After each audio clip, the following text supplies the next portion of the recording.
Okay, America, I have to tell you, if you've been watching this program, you know that I just think that we're watching a puppet show. There is a very big global game that is being played way above us, and it is all about your individual rights. And I've been asking for a while, when is someone going to stand up? It's why we started the 9/12 Project.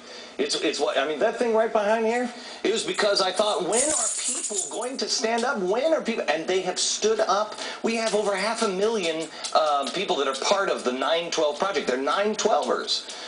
Well, there's something else going on, and nobody in the media is covering it. And it fascinates me because I think this is the beginning of what I'd like to call the Civilist War, where no shot is fired. This has gigantic repercussions if this works. I want to introduce you to Judge Napolitano, Fox News senior, judicial analyst. How are you, sir? And your comrade in arms. Oh, holy cow. Holy cow. Explain quickly what's just happened in Montana. The state of Montana enacted legislation which says if a gun is made in Montana and never leaves the state, and if the ammunition using that gun is manufactured in Montana and never leaves the state, because it doesn't cross interstate lines, the federal government cannot regulate it, only the state of Montana will. Okay. All right. I have to get into because the interstate commerce is regulated by the federal government, and they played such games in the 30s and the 40s. Right. We'll get into that here in just a second. But tell me quickly, if this scheme, if you will, would work, if this actually happens and passes the Supreme Court, this changes this is as big as Roe versus Wade. Oh, sure. This shrinks the ability of the federal government, of the Congress, back to where the founders gave it. They use the phrase to regulate interstate commerce, meaning to regulate everything they want.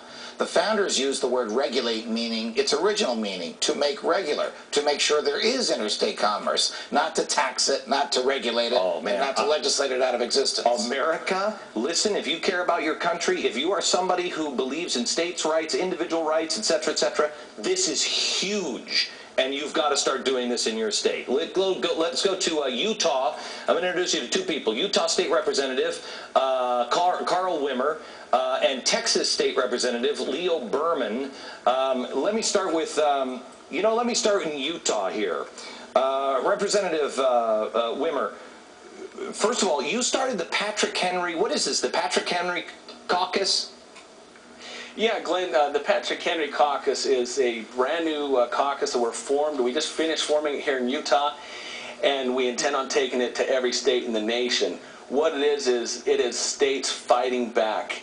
It is the legislatures engaging in this battle for states' rights and individual rights. And it's my intention to take it to the states and have every state in the nation have a Patrick Henry Caucus where we can work together to pass strong states' rights legislation, not toothless resolutions, but tough state rights. Okay, so what are you introducing in Utah? How similar is it to what has just been passed and signed by the governor in Montana?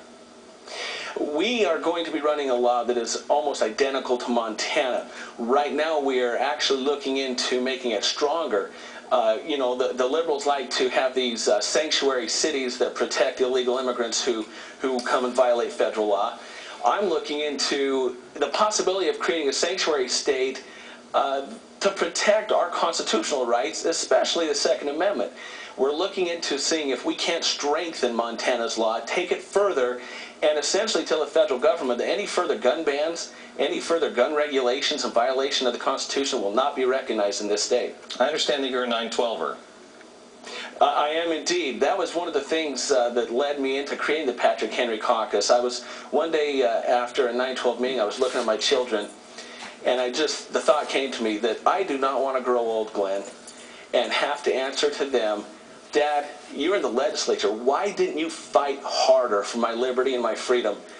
And me and four of my very close friends in the state legislature came up with the idea for the Patrick Henry Caucus, and I sure hope it starts a grass fire. All right, hang on just a second. Well, I've got to take a quick break. Then I want to come back to Texas, find out what they're doing in Texas, And then we'll explain what all of this means. You will not believe the changes that this will make in America and what the odds are of its being successful. It will blow your mind. Next.